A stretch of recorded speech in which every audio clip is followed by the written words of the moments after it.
Nu del 2 i vår serie om radikaliseringen av islam. I invandrartäta Birmingham i Storbritannien har misstron mellan muslimer och icke-muslimer ökat efter terrorattackerna i London.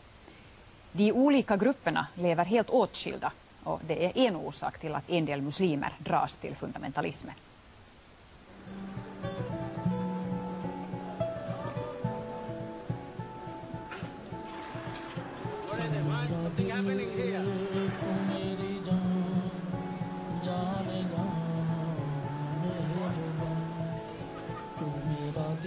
Välkommen till Small Heath.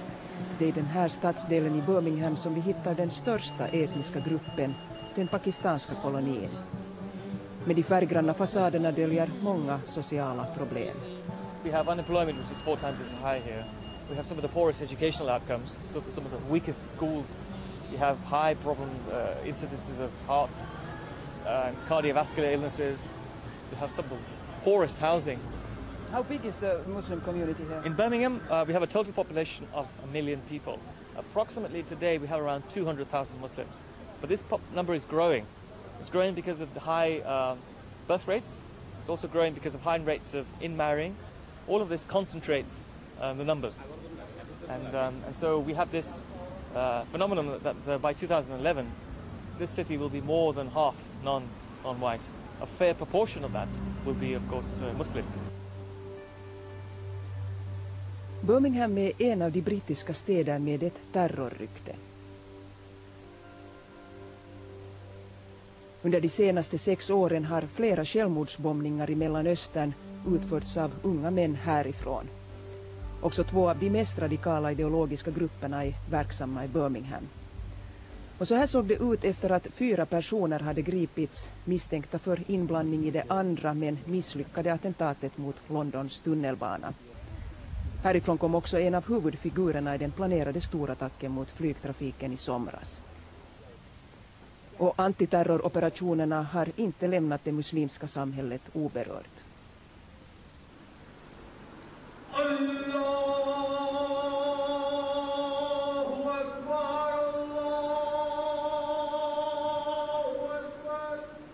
Ja, misstron mot muslimer har ökat i den grad, upplever man här i Birmingham, att de religiösa ledarna här samlades till en gemensam deklaration där man tog avstånd från allt våld. En av ledarna för den här deklarationen hittar vi här i EUs största moské. There is an atmosphere of suspicion on one side, fear on the other side. Because fear in the sense that we do not know on whose door it will be a knock and who will be arrested next.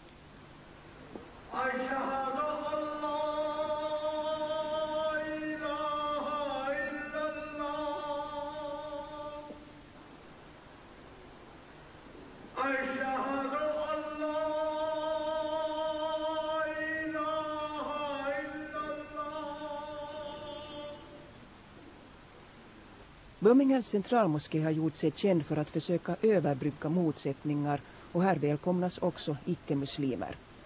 Ordföranden Naseem är erkänd för sitt arbete men han uppfattas också som kontroversiell, bland annat för att han inte har låtit sig övertygas om att det verkligen var muslimer som utförde bombattentaten i London förra året.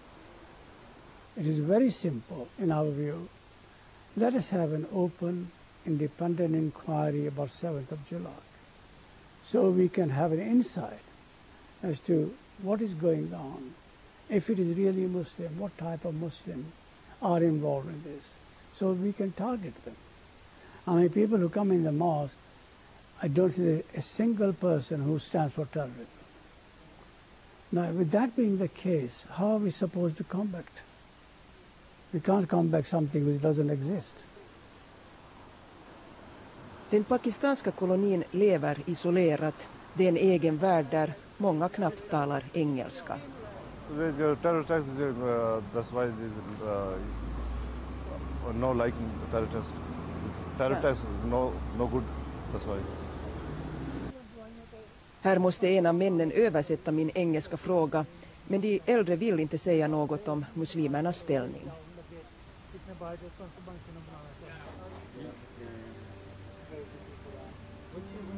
Många av de terrormisstänkta har pakistansk bakgrund, men det har faktiskt över hälften av Storbritanniens muslimer.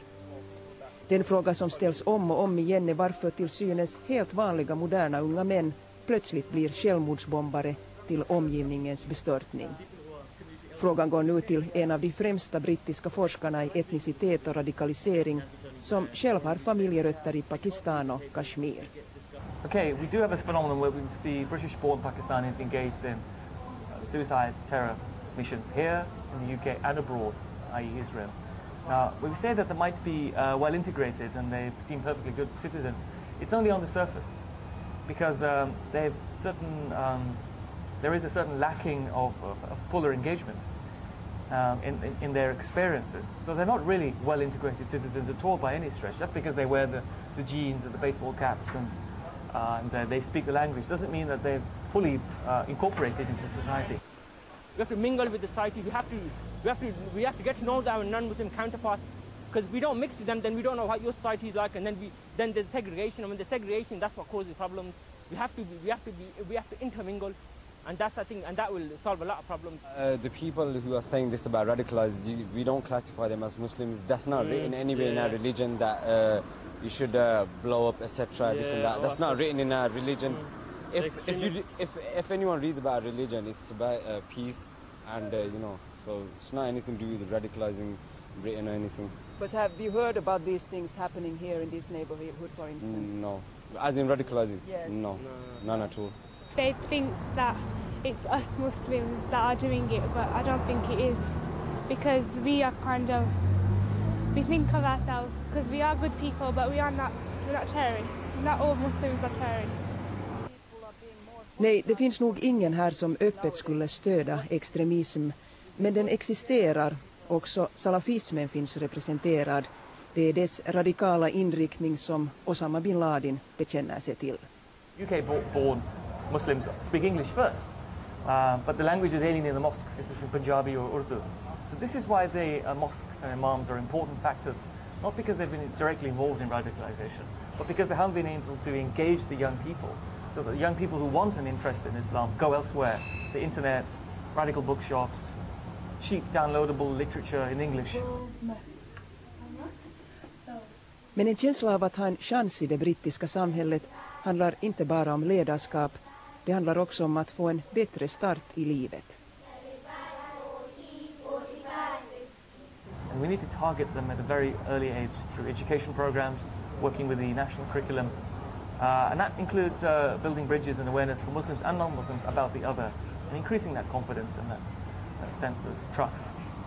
And so I think if we start with the young people in these local areas, then we potentially trap the vulnerable and prevent them from going down particular paths. And then we can work towards developing the leadership, developing the women's issues, developing the political participation issues.